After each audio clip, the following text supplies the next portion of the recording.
Ассаламу алейкум туугандар. Жалпы биздин YouTube көрүүчүлөр, Такма Алмат каналыбыздын катталуучулары, алыста иштеп жүргөн жалпы биздин мекендештер.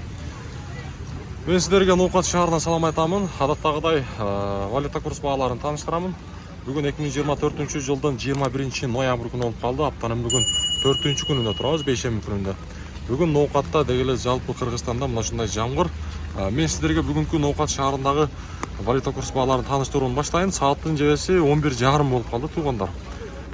Коммерциялык Кыргызстан банкта сатып алуу доллар 86.45, евро 90 сом 50 тыйын, рубль болсо 0,855 тыйынга түшүп кетиптир туугандар.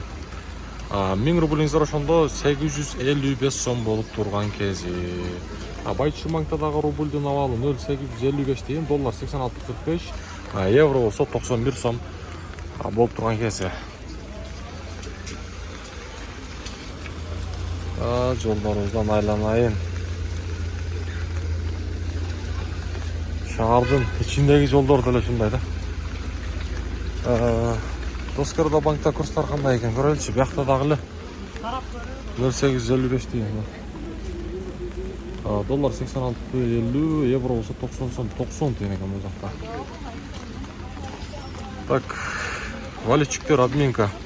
Бул жакта дагы рубль 0,855, доллар болсо 86.50, казак теңге болсо 0,16 тыйын болуп турган кези. Каналга катталып сөз түрдө ар бириңиздер лайктан басып коюңуздар, аябай. Мен сиздерге буйрсам ушундай талыкпай кызматымды аткара берем.